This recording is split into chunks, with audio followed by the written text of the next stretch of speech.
Que a paz de Jesus esteja nos nossos corações. Nessa manhã de sábado, vamos ouvir a palavra do Senhor através desse servo, que é sobre o segundo mandamento de Jesus. Amai-vos uns aos outros como eu vos amei. Ou ame o próximo como a ti mesmo. Vamos pregar sobre o amor de Cristo, que nos uniu, nos redimiu dos pecados, com uma oração nesse momento. A todos que estão vendo esse vídeo, uma oração para acalmar as aflições, as dores, as tragédias, as tribulações. Se dê as mãos, família, quem estiver no teu lado direito. Senhor Deus, nesse momento difícil, venho a Ti, meus familiares e todos que estão unidos nesse ato. Clamo a paz por tranquilidade. Me sinto tão difícil, desorientado, devido às circunstâncias da vida. Pai bendito, só tenho a Ti para recorrer. Agora, nesse momento, ajude-nos, Senhor. Ajude-me, Senhor. Toma essa situação em Suas mãos e nos sustenta pela Tua misericórdia infinita.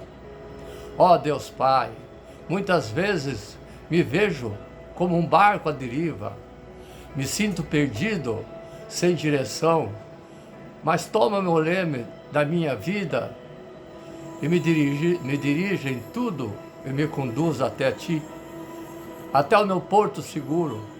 Essa situação veio como uma onda gigante me submergindo, mas pela minha fé, sei que não estou sozinho no barco da vida. Sei que Yeshua Mashiach está sempre comigo. Sei também que Ele enfrenta todas as tempestades que vêm me abater, me estendendo a mão no momento mais que eu preciso. Por favor, Pai, ajude-nos, ajude-me a ultrapassar essa luta que nos angustia, me angustia tanto, pois confio no Teu poder, na Tua glória. Ajude-me a ter mais fé, querido Yeshua Mashiach, para eu confiar totalmente que o Senhor é maior do que os problemas que me afligem. Creio que Tu estás no controle de tudo. Te peço que controle também as minhas emoções e me ajude a me acalmar diante da tempestade. Deus Pai, grandioso, misericordioso, a Ti entrego todas as minhas ansiedades, a Ti entrego minha família, coloco perante o Teu altar toda a preocupação que preenche a minha mente e coração nesta hora difícil. Clamo a Ti por todas as dificuldades que me assolam e a família, na saúde, no trabalho, meus filhos na escola, na justiça, na vida financeira, física, que é tão difícil, e na emocional e espiritual. Deixo tudo aos pés da cruz de Jesus, que morreu por nós na cruz. Te entrego meus projetos, planos, sonhos. Também te entrego todos os medos, inseguranças e frustrações. Te entrego a minha família, meus filhos. Te entrego também, cuide deles, e te entrego os meus inimigos, os que me afligem. Entrego também minhas fraquezas, egoísmo, inquietação, dúvida, medo. Entrego toda a minha vida aos Seus cuidados.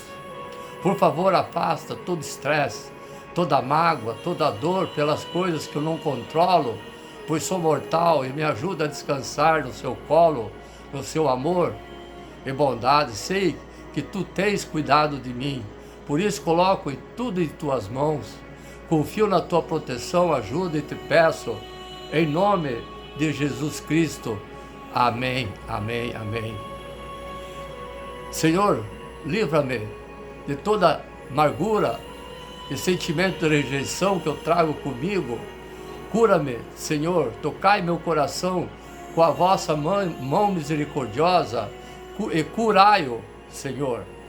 Sei que tais sentimentos de angústia não vêm de vós, vem do inimigo que tenta me fazer infeliz, desanimado, porque me escolheste, assim como vos escolhi, para te servir, amar essa grande obra.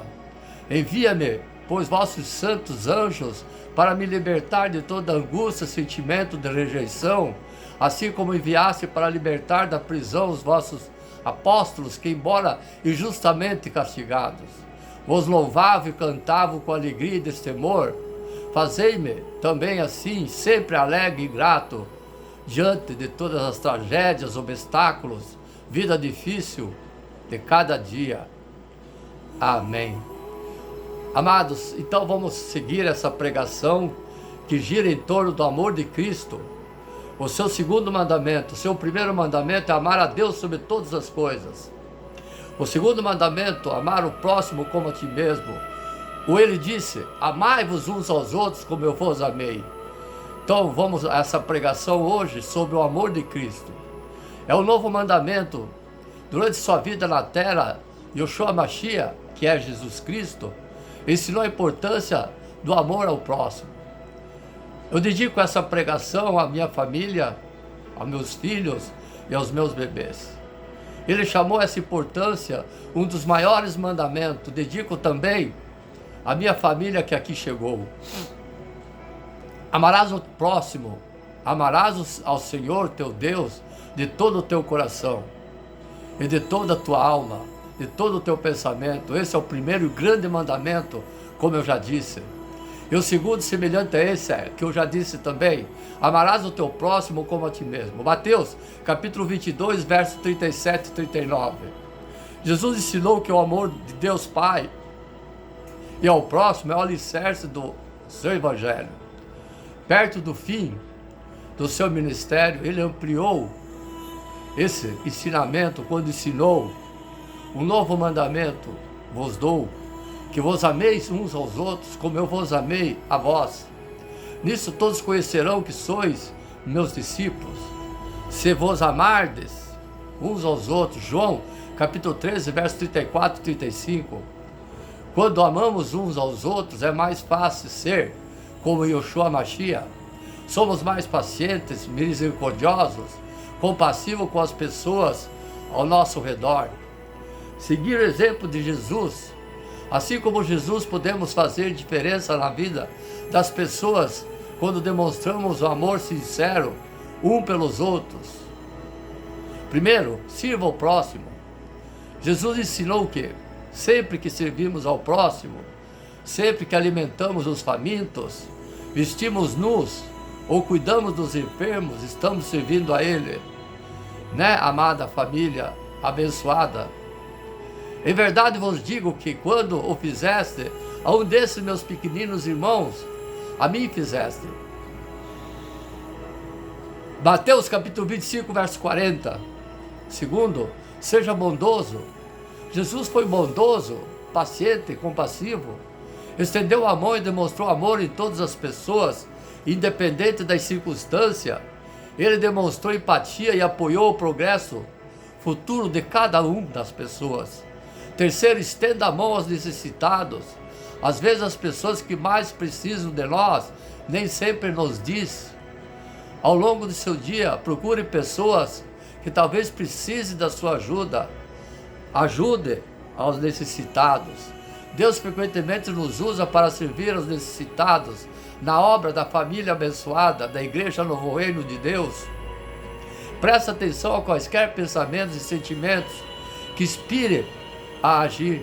Isso pode ser Deus encorajando-o a estender a mão a quem precisa. Sim, quem precisa, temos que ajudar nossos irmãos. João capítulo 15, verso 1 e 17. O capítulo 15 do Evangelho de João é um dos mais bonitos textos da Bíblia, que explica muito bem como somos unidos em Cristo, em amor fraternal, como membros de um só corpo, e como devemos mostrar esse amor uns aos outros. Jesus Cristo mesmo explicou isso aos seus discípulos. Ele usou o exemplo de uma videira e disse: eu sou a verdadeira videira, eu sou a videira e vós os ramos. Aquele que permanece em mim e eu nele produzo muitos frutos, porque sem mim nada podeis fazer. Como o ramo não pode dar fruto por si mesmo, se não permanecer na videira, assim também vós, se não permaneceres em mim. Exemplo, Jesus usa esse exemplo poderoso, é bem claro que ele quer dizer, temos a vida só uma comunhão com ele, e podemos produzir frutos só em comunhão com ele.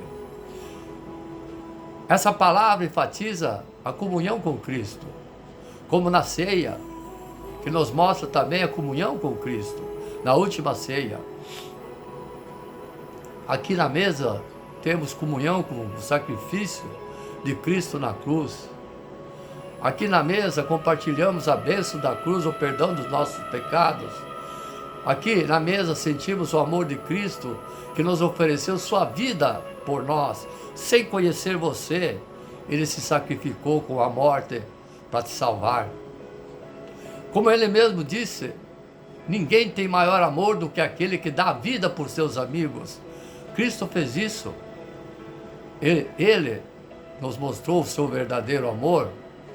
Ele quer que sejamos contagiados pelo seu amor. O amor de Cristo deve dominar a nossa vida sempre. O amor de Cristo deve governar os nossos atos sempre. O amor de Cristo deve produzir frutos na nossa vida, frutos do amor, uvas do amor. Isso deve ser assim, pois o Senhor do amor manda: amai-vos uns aos outros como eu vos amei. Eis o mandamento de vida dado por Yeshua Mashiach. Amados e amadas, eu quero me dirigir a você nessa pregação, diante daquilo, do Evangelho que nós vamos ouvir a palavra nesse momento. O amor não é reflexo daquilo que é Deus, como diz alguns profetas. O Evangelho de João vai nos dizer: este é o mandamento, amai-vos uns aos outros como eu vos amo. Ninguém tem maior amor do que aquele que dá sua vida por amigos. Vós sois meus amigos, meus irmãos, se fazeis o que eu mando. Já não vos chamo servo, porque o servo não sabe o que faz o Senhor, mas chamei-vos de amigos, pois vos dei a conhecer tudo aquilo quanto ouvi do meu Pai. João capítulo 15, verso 12 e 17. Aqui, amados e amadas, Jesus não está dando apenas a nós um conselho espiritual, mas Jesus está nos dando um mandamento. Conselho todo mundo dá, todo mundo recebe, mas eu posso colocar nesse momento em prática esse conselho de Jesus. A ordem divina que brota do coração de Jesus. Agora o mandamento é uma ordem, eu não tenho outra opção. Eu obedeço ou eu não obedeço, mas só que se eu não obedecer, eu posso trazer sérias realidades, até mesmo difíceis para a nossa vida, mas pode colocar em prejuízo a sua salvação. Uma ordem que nasce do próprio coração de Cristo: amar como Cristo amou. Amai-vos até a doação total na cruz. Jesus não diz simplesmente amai-vos, ele acrescenta: como eu vos amei. Aqui está a medida do amor cristão. Não é um amor superficial, sentimental e interesseiro. É um amor de sacrifício que se doa, porque Jesus disse, ele afirmou: ninguém tem maior amor do que aquele que dá vida por seus amigos. Então amar é uma decisão, amar é uma doação, amar é sacrifício, amar não é cobrar, amar é sair de si mesmo para dar-se ao outro.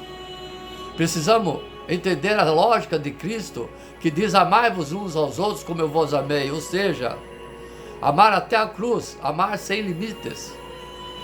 Será que eu e você temos a capacidade, ou melhor, essa disposição de amar como Cristo te amou? Fica aqui nessa pregação, nesse dia.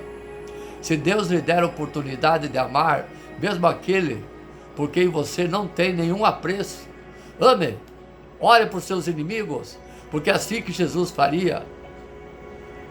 Que Deus sempre nos abençoe nesses momentos nessa oração, nessa palavra. Amai-vos uns aos outros como eu vos amei. Jó, capítulo 15, verso 12. Amados e amadas, a palavra de Jesus aos discípulos revela a sua vida e ministério. Tudo que Jesus fez foi amar. Seu amor significou a doação de sua vida pela vida, dignidade e salvação de todas as pessoas. Por isso, o apelo que de Jesus aos discípulos: como o meu Pai me amou, assim também eu vos amei. Permaneceis sempre no meu amor. Se guardardes os meus mandamentos, permanecerei no meu amor. Assim como eu guardei os mandamentos de meu Pai e permaneço em seu amor. Eu vos digo isso, que a minha alegria esteja em vós, e vossa alegria seja plena. Jó capítulo 15, verso 9 e 12. Eu vos digo isso, para a minha alegria esteja em vós, e a vossa alegria seja plena. Jó capítulo 15, verso 9 e 12. O apelo de Jesus é para que permaneçam unidos a Ele e ao seu projeto, ou seja, permaneçam em seu amor, da mesma forma porque Ele os amou. Para Jesus é somente o amor, a doação da vida, que traz alegria plena a uma pessoa. Por isso, permanecer no amor de Jesus é assumir sua prática libertadora, gerando o bem para todos aqueles que necessitam. O Deus Pai está conosco quando o nosso amor se traduz em obras que refletem o projeto do seu reino. Para Jesus, o fundamento da missão dos discípulos é o amor. O que seria do mundo se tivesse amor, né, amados e amadas? Não teria guerra, fome, tragédias. Assim, Jesus insiste fortemente no amor. Onde há amor, não há ódio. Onde há amor, não há guerra. Onde há amor, não há fome. Onde há amor, não há abandono. Amai-vos uns aos outros, assim como eu vos amei. Jesus apresenta-se como a medida do amor a ser vivido entre as pessoas. E a forma desse amor é a doação da vida a quem precisa. Jesus afirmou fortemente: ninguém tem amor maior do que aquele que dá a vida para os seus amigos. Já mencionei 4 vezes. Jó capítulo 15, verso 13. Vê-se, portanto, que o modo de agir de Jesus torna-se o quadro de referência para o agir cristão, para a ação de todas as pessoas. Todo aquele que gasta a sua vida em favor do projeto do reino, como fez Jesus, alcança o grau máximo do amor. Aqui está a prova de quando o amor é verdadeiro ou não. É verdadeiro todo amor capaz de dar a vida por aqueles que precisam. Amados e amadas, sim, Pedro, no seu discurso, segundo ato do apóstolo, ressalta que o amor de Deus não discrimina, não exclui ninguém da possibilidade da salvação. Ele diz que Deus não faz distinção, acepção entre pessoas. Ele aceita quem o teme. Isso é, quem ama e pratica a justiça, qualquer que seja a nação a quem pertence. Atos capítulo 10, verso 4 e 5. Em Cristo ressuscitado, todos têm acesso à salvação. O caminho a percorrer é a prática do amor e da justiça, como Ele mesmo viveu na sua vida aqui e ensinou-nos. Portanto, que o amor é um dom e missão. O ressuscitado nos confiou a missão de repartir, de multiplicar o amor que nos deixou, para que a nossa alegria seja completa. Em nome de Jesus. Porque Jesus é amor. 1 João capítulo 4, verso 8. Sim, dar a vida pelos irmãos, pelos necessitados, né, amada família abençoada de Deus. Jó capítulo 3, verso 2. Eu acredito que todos nós ficamos impressionados, extasiados pelos fatos de sermos filhos de Deus. Na verdade, ainda não temos muita noção sobre isso. Pois ainda não se manifestou o que haveremos de ser. 1 João capítulo 3, verso 2. Ao cremos na verdade, Deus nos regenerou como seus filhos, mas o que foi gerado dentre nós ainda está oculto. O ser divino, santo, que foi implantado em nós, precisa crescer, sendo alimentado até se tornar um ser pronto para nascer. Gostaríamos de ajustar a ilustração de uma mulher grávida em relação à vida divina que foi inserida em nós, ao qual passou a gestar um novo ser divino espiritual dentro de nós. Portanto, não é como uma mulher que dá à luz ao novo indivíduo, que passa a ser um bebê e a mãe continua sendo mãe, separada dele. O que está sendo gerado dentro de mim, dessa mulher, não é uma pessoa, mas ela mesma, que ainda não foi manifestado. 1 João capítulo 3, verso 2, Cristo está sendo gestado dentro de mim, que sou eu o mesmo Filho de Deus. Gálatas capítulo 2, verso 20, muito conhecido e ilustra bem a gestação de Cristo em nós, espiritualmente falando. Já não sou eu que vivo, mas Cristo que vive em mim. Primeiramente há o velho homem, mas também há o segundo eu, o novo homem que deixou de crescer e ser divino dentro de si. Deus nos criou do pó da terra, inseridos no plano tridimensional, para que ele pudesse gerar um novo homem a partir do velho homem. Uma nova criação criada segundo Deus, sem pecado e com uma semente divina colada nele, com uma natureza santa, justa, procedente da verdade. Efésios capítulo 4, verso 24. Por meio da palavra, da vida e da comunhão da vida, o novo homem cresce espontaneamente, o velho eu diminui. À medida que o novo homem ganha forma ao se alimentar da verdade, eu cedo a personalidade para ele, formando um eu novo, como uma personalidade de Cristo fortalecida. Jó capítulo 3, verso 11 e 12. Qual a mensagem relativa à porção de 1 Jó capítulo 3, verso 11 e 12? Amemos uns aos outros. Depois que o traídos Judas Iscariotes foi indicado, Jesus pôde abrir o seu coração livremente para os 11 discípulos, porque eles eram totalmente um com o Senhor.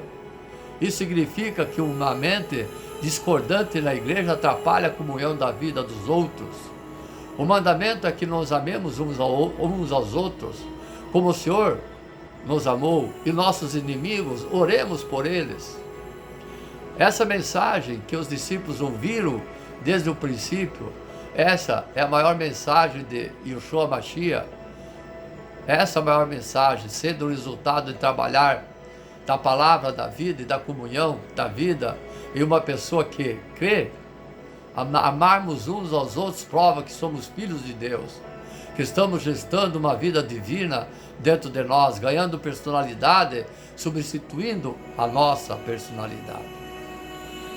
E nosso homem natural, somos egoístas, nós amamos nós mesmos, nós temos a capacidade de amarmos uns aos outros. Caim era maligno, 1 João 3, verso 12, do próprio Lúcifer, o qual Deus havia criado, mas que se rebelou contra o Senhor. Lúcifer era forte e tinha uma preocupação grande. Ele queria sentar-se no monte da congregação como presidente da mesa.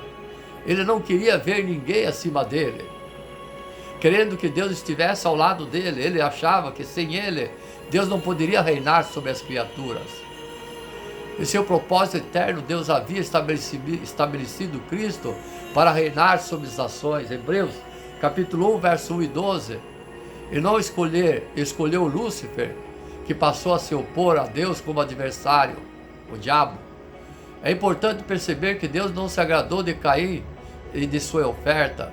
Isso resultou na queda de semblante de Caim, acarretando braveza, inveja, ódio para o seu irmão Abel, que o levou a matá-lo. Quando o homem pecou, abriu a porta para a morte. Entra na humanidade e ela passou a reinar na terra Romanos capítulo 5, verso 12.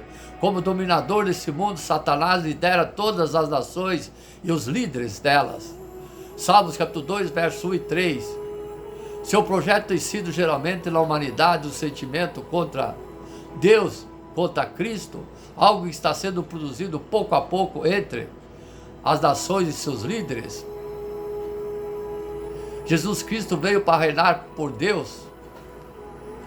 Salmos capítulo 2, verso 4 e 7. Como o homem se humilhou e se esvaziou, vindo na forma de um servo e homem. Filipenses capítulo 2, verso 5 e 8. Deus o ressuscitou após a morte e constituiu o rei, o Filho de Deus. Deus deu possessão da terra a Cristo. Salmos capítulo 2, verso 8. O fato que desencadeou a inveja e ódio do diabo por Cristo. O fato que o levou a matar o Senhor na cruz. O diabo projetou o ódio em Caim, Gênesis capítulo 4, verso 4 e 5. Uma avidez, um desejo difícil de controlar. O Senhor foi em socorro de Caim, Gênesis capítulo 4, verso 6 e 7, dando-lhe oportunidade de parar de odiar seu irmão, para que ele não continuasse nesse mal, o pecado, personificação do inimigo, que instigava Caim contra Cristo, o ungido de Deus. Deus imputou o assassinato de Abel na conta do diabo, que é homicida desde o princípio. Jó capítulo 8, verso 44. Lúcifer se desconectou do único Deus verdadeiro, fundando para si o reino das trevas. Colossenses capítulo 1, verso 13. Tendo o poder da morte. Hebreus capítulo 2, verso 14. Temos um ser dentro de nós, nascido de Deus Pai, que se alimenta da palavra da vida e vive em comunhão da vida, impedindo assim de viver em pecado. 1 João capítulo 3, verso 9. O que assusta o diabo é o fato de Cristo estar sendo formado em cada um de nós. O mundo nos odeia porque somos nascidos de Deus. Jó capítulo 17, verso 14 e 16. Sendo governados por sua vida. 1 Jó capítulo 3, verso 13. Amamos essa palavra da vida, que resulta o crescimento e o fortalecimento do ser divino em nós, impondo a sua personalidade. Somos o velho homem, personalidade sob o velho homem, pela santificação da verdade, da palavra. Jó capítulo 17, verso 17. Isso resultará na revelação da glória do Filho de Deus. Romanos capítulo 8, versos 19 e 21. Desde o princípio, Deus deu liberdade para o homem escolher entre a vida e a morte. Deus quer produzir um governo, um reino da vida na terra, por meio do homem, colocar Cristo como a cabeça sobre todas as coisas no céu e na terra. Efésios capítulo 1, verso 9 e 10. Por essa razão, Deus colocou a árvore da vida no meio do jardim, para que o homem pudesse ser governado pela vida divina e se alimentasse da vida eterna. Gênesis capítulo 2, verso 9. Infelizmente o inimigo antecipou, oferecendo a morte para o homem por meio da árvore do conhecimento do bem e do mal, um governo destrutivo. Gênesis capítulo 2, verso 17. Devido a uma escolha errada, a morte entrou no homem e passou a reinar sobre ele. Escolha essa de Adão e Eva. A serpente contrariou o falar de Deus, dizendo ao homem e à mulher que eles não morreriam se alimentassem do fruto da árvore que Deus dissera não comer. A morte passa a reinar no homem quando ele se abre os olhos. Gênesis capítulo 3, verso 5. O homem passa a ser juiz de tudo quanto seus olhos se abrem. É impossível amarmos uns aos outros com os olhos abertos, pois enxergamos defeito em tudo. Todas as pessoas usando o meu crivo, não de Deus, para discernir o bem do mal. O envenenamento pela árvore do conhecimento do bem e do mal suscita o processo da geração e cúmulo do ódio, pois ele dá a capacidade de o homem enxergar e assim criticar conforme a sua vontade. Graças ao Senhor estamos tendo oportunidade de agir pelo governo da vida que nos leva a amar uns aos outros cada vez mais. É uma vida viver a igreja de desfrute contínuo, com muita comunhão entre os irmãos, provando que passamos da morte para a vida. 1 João capítulo 3, verso 14. As árvores da vida e do conhecimento do bem e do mal representam, respectivamente, vida e morte, sendo uma questão de procedência e origem, de Deus ou do diabo, duas fontes de essência, esferas opostas, luz, trevas, bênção, maldição. Qual a sua escolha? Antes do povo de Israel entrar na boa terra de Canaã, Deus continuou concedendo liberdade de escolha ao povo, mas era necessário ter cuidado com uma escolha. Monte Ebal, maldição, Deuteronômio capítulo 22, verso 11 e 26, ou Monte Garazim, Monte Gerizim, bênção. Deuteronômio capítulo 27, verso 12, a escolha da bênção era relacionada à palavra que sai da boca de Deus. Eis o segredo. Ouvir atentamente a voz do Senhor é colocá-la em prática rapidamente para cooperar com o Espírito daquele exato momento, sem retardo. Deuteronômio capítulo 28, verso 1 e 68. Exercitamos agir assim quando fazemos imersão profunda, imersão refinada, anotações das mensagens para absorver melhor a palavra e ainda ouvir atentamente a palavra nesse momento. Por um lado, existem os mandamentos e os estatutos escritos para o povo, Pentateuco. Por outro lado, há a voz do comando para andar diariamente desse povo. Deus falando do modo dinâmico por meio de Moisés. Números, capítulo 9, verso 15 e 23. Os estatutos e mandamentos oferecidos para o povo de Israel eram insuficientes para que este entendesse se deveria marchar pelo deserto ou acampar nele. Temos acesso à Bíblia, mas precisamos saber o que Deus quer falar agora para nós. Ele está falando através dessa palavra a você. Ou seja, a palavra profética, a ordem para que seu povo, na atualidade, é uma voz viva, dinâmica e ativa. É interessante notar que o povo judeu possui o Torá, seu livro sagrado, como estatutos de ordenança. No entanto, falta a esse povo uma voz de comando para saber como lidar com situações cotidianas da atualidade. Por esse motivo, eles elaboram o Talmud, compreendida como uma coletânea de livros sagrados dos judeus que são constituídos por registro de discussões rabínicas de líderes judeus. Desde a reforma protestante no século XVI, os cristãos têm a Bíblia em mãos. Ainda assim, para onde eles caminharam? Qual a direção do povo de Deus ao longo desse período? Infelizmente, o povo de Deus não saiu da degradação por falta de uma direção. Graças a Deus descobrimos que o Senhor fala conosco de uma maneira viva, com uma voz de comando. Como viver somente os estatutos e mandamentos do Senhor, se eu não tenho o falar vivo do Senhor todos os dias? A palavra procede da boca do Senhor, nos faz viver o dia a dia. Deuteronômio capítulo 8, verso 3, Mateus capítulo 4, verso 4. Se Deus para de falar conosco, nós não vivemos. As chuvas e a neve são sazonais e caem na hora certa, assim como a palavra que sai dinamicamente da boca do Senhor. Ela tem um propósito designado, executar a obra de Deus. Isaías capítulo 55, verso 10 e 11. Essa palavra falada por Deus, tendo a procedência e direção nele, no nome. O que Deus faz é usar os seus discípulos para falar a palavra dele, conferindo a revelação de Jesus Cristo aos servos. Gálatas capítulo 1, verso 11 e 12. Dar ouvido à palavra do Senhor é escolher, como vocês estão fazendo agora, ouvindo a palavra do Senhor através desse servo, escolhendo a bênção da vida. Se sairmos dessa bênção, perecemos, sem saber qual é a direção do Senhor dada para o seu povo a cada instante.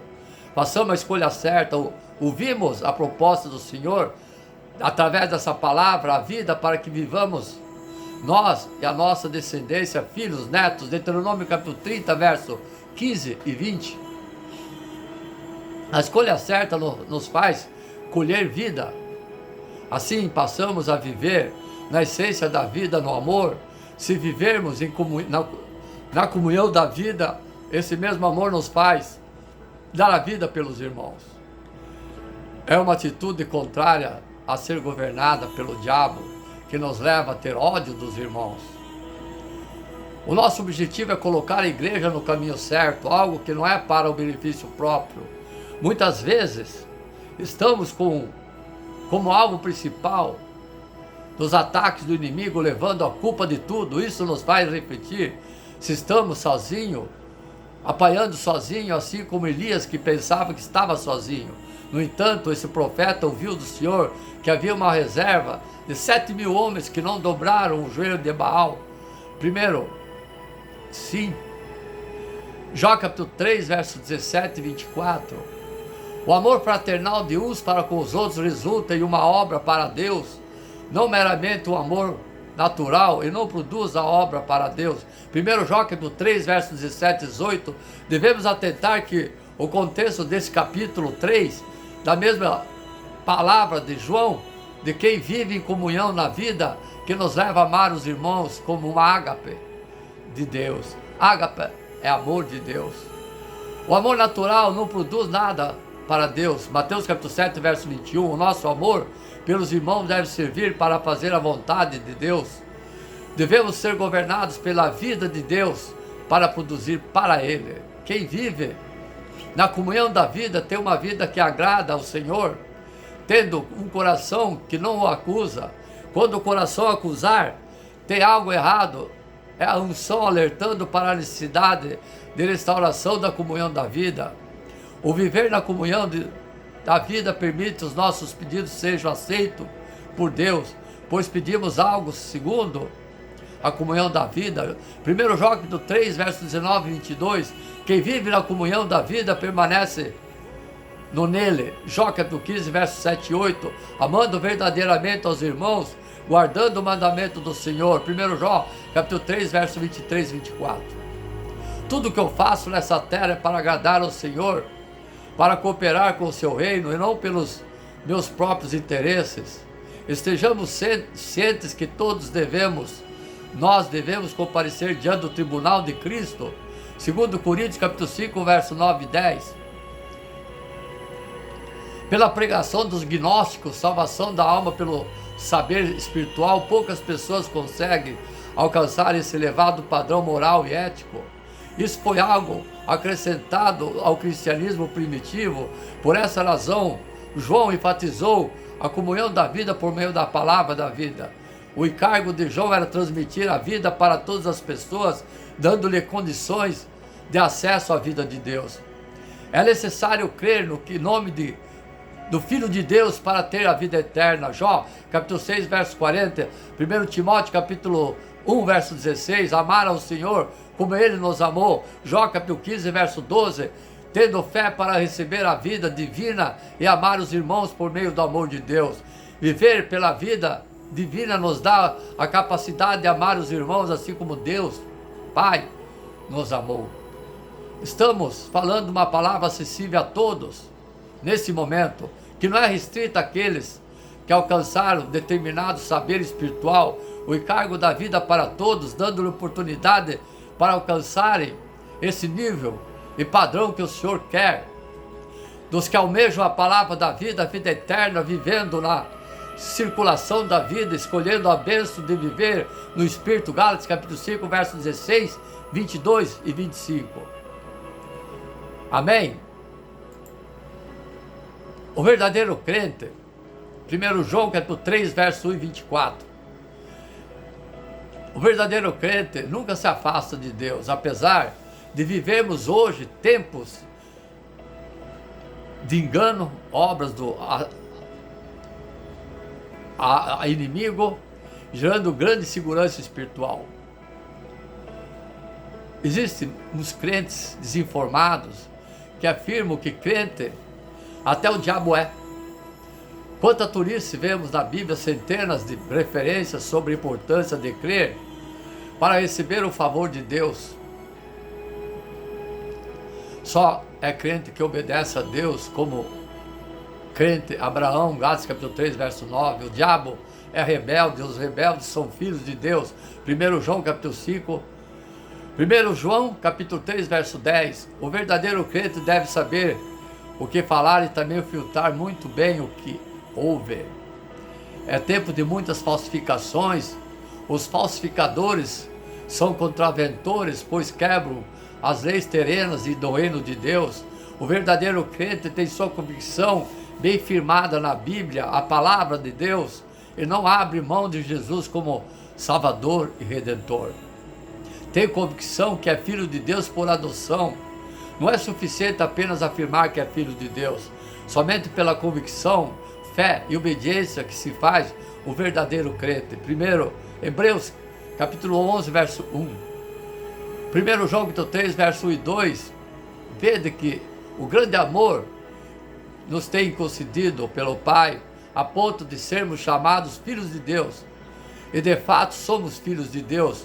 Por essa razão, o mundo não nos conhece por quanto não o conheceu a Ele mesmo. Amados e amadas, agora somos filhos de Deus e ainda não se manifestou o que haveremos de ser. Sabemos que quando Ele se manifestar, seremos semelhantes a Jesus, porque haveremos de vê-los como Ele é. O Filho de Deus não se prende às coisas do mundo e foge da comunhão com as trevas. 2 Coríntios capítulo 6, verso 14. Não vos ponhais em julgo desigual com os incrédulos, porquanto que sociedade pode haver entre justiça e iniquidade, ou a comunhão da luz com as trevas? Olhemos o perfil do Filho de Deus. Romanos capítulo 8, verso 14 e 17. Pois todos que são guiados pelo Espírito de Deus são filhos de Deus, porque não recebeste o espírito da escravidão para viverdes outra vez atemorizado, mas recebeste o espírito de adoção, baseado no qual clamamos, Abba Pai, amamos o Pai. O próprio Espírito testifica que o nosso Espírito que somos filhos de Deus. Ora, se somos filhos, somos também herdeiros de Deus e co-herdeiros com Cristo. Se com Ele sofremos também, com Ele seremos glorificados.